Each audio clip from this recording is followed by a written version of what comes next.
Para ng ilog Pasig itong pond natin. Napakarami ng lumot. Ayan, no? Very visible na. Green na yung pinakasahig ng pond natin. Oh no. Day 5 na nung ating mga crayfish. Susubukan naman nating linisin itong pond natin. Tingnan natin.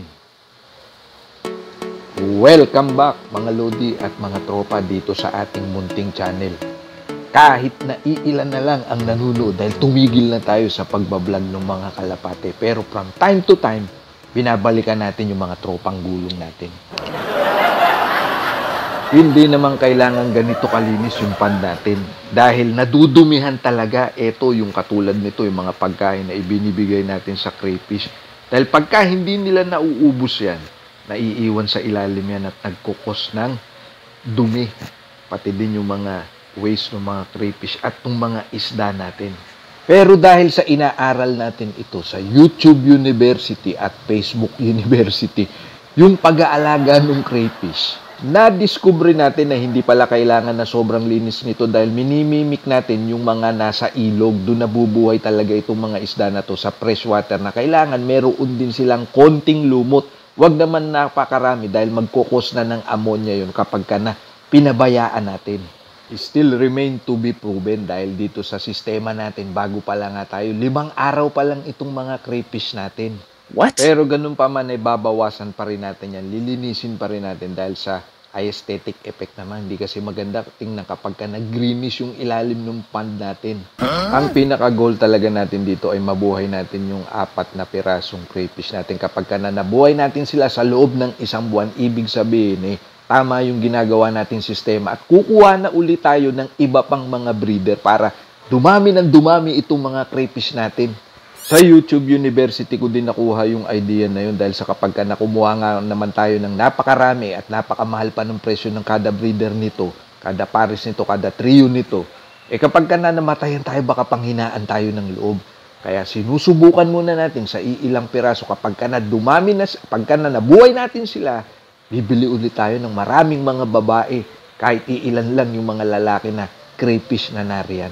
Oh, yeah. Ang pinagkakaabalahan nga pala natin ngayong gabi, araw ngayon ng linggo, yung payong dito sa ibabaw ng pond natin. Dahil sa pool ng direct sunlight itong pond natin na umiinit yung tubig.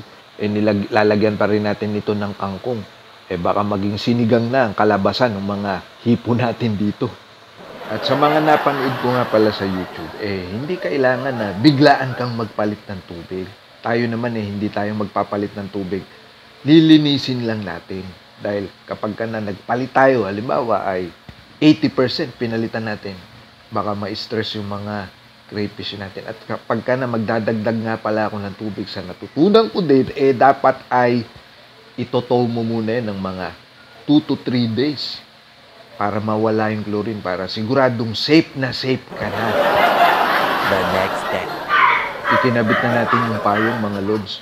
Pero hindi pa natin makikita ngayon ang epekto nito dahil sa hindi pa tumatama yung direct sunlight. Mamaya pang mga 11 to 12 ang direct sunlight dyan. Kaya yung shadow na kinakas niya, naroon pa sa bakod. Pero sa tingin ko naman, tama ito. Kaya nga pala natin nilagyan din yan dahil magtatanim naman tayo ng lettuce. Sayang naman yung tubig na ibinubuga ng pump natin. Paikot-ikot lang naman yung tubig dyan. At yung pinagtataniman ng mga lettuce, magsisilbing filter din yun. Kaya yung tubig na lalabas dyan sa pump, halos mineral water na baka pwede nang inumin. Ito na mga lods, alas 12 na. Halos alas 12 na. So tama nga naman, eksakto. Nasisilungan yung water lily natin. Dadagdagan na lang natin yan dahil talaga na nga naman yung init na ibinubuga ng araw, parang napakalapit na natin sa araw. Napakainit talaga.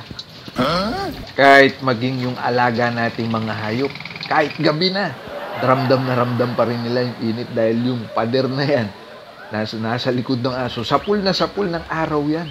Umiinit yung pader na yan. Kaya dito sa loob ng bahay namin sa 2nd floor, napakainit talaga.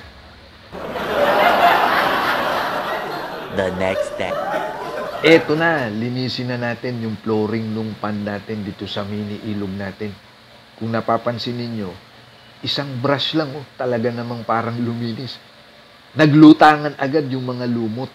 Ayan yung sinasabi ko na sama-sama na yan, alikabok, dumi ng isda at hipon.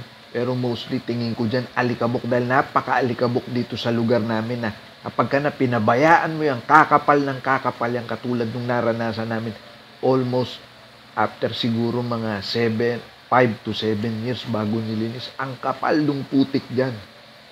Pati yung mga alikabok galing sa garden namin na nag-e-ero, binihipan ng hangin. Sinasalo nitong pond na to. Ang gagamitin nga pala nating pang-pump ng mga alikabok na yan, dapat sana may vacuum. Wala tayong vacuum, pero almost the same lang naman yung principle nun, yung malakas na pump natin, yung 36 watts natin, ihigupin lang yan, tapos ipipilter natin. Ayan siya, nilagyan din natin siya ng net para wag mahigop yung mga isda natin na gapi dahil napakaliit tong mga yun. Inumpisahan muna natin sa ganito. Napipilter naman siya dahil naglagay din tayo ng filter dun sa ibabaw nung pagkatapos dito rin bali nasa 2 filtration to yung hose na galing sa pan dun ko nilalagay sa container ng mineral water. Kinagabihan, ito na itsura mga lodi. Mukhang hindi naman napahamak yung mga crayfish natin. Ang kabutihan nun, maganda na ulit tingnan yung pan natin, pero hindi naman kailangan totally mawala yung mga lumot dahil pagkain nila yan. Kailangan pa rin ng good bacteria dito sa ating mga crayfish na mabuhay. Pero dito mga lods, paglabas ko papunta sa hallway, may kukunin sana ako sa likod. Nakakita ako ng napakalaking paniki. Nagulat ako dito. Akala ko aso namin na nagbigti na. Pero paniki pala. Nataranta nga tayo kaya medyo nanginginig pa tayo sa pagkuha ng video na yun dahil hindi natin malapitan, baka sakmalin tayo niyan at may dalang kung anong virus yan. Halos kasing laki yan nung aso namin, kasing laki ng manok, kasi yung manok na bantam, yung serama, halos ganun lang kalaki yung aso namin na chihuahua. Kaya ang laking gulat ko talaga dito sa paniki na to, napakalaki. Naaamoy niya siguro yung mga bunga ng punong kahoy namin dyan. Meron kasi kaming atis dyan at nag-i-stack din kami ng tubig dyan sa may drum malapit dyan. Palagay ko dun siya umiinom, kaya may mga dumi doon ng buto na wala naman sa hardin namin yung mga buto na yun. Dumi niya minsan may buto ng kape, kung ano-anong buto na nawawalis namin, wala naman dito sa hardin namin. Dumi siguro nung paniki na yun. Eto nga pala, ayan, binalot ko na yung atis namin. Ang laki niya mga lodi, kaya sayang pagka nakain niya yan. Diyan lang siya nakatanim sa malaking balde. Meron din tayong buko, pero yung buko namin hindi pa namumunga. 2,000 years later. Kinabukasan, ayos na, nagsettle down na yung mga lumot, bumaba na ulit. Malinaw na tingnan. Kaya tuwan-tuwa tayo sa naging resulta ng paglilinis natin. Dito na muna natin tatapusin tong vlog natin. Sa mga susunod na kwentuhan natin, ako lagi ang bangka. Diyan lang kayo, manood kayo at salamat sa panonood niyo. Hanggang sa muli. Bye.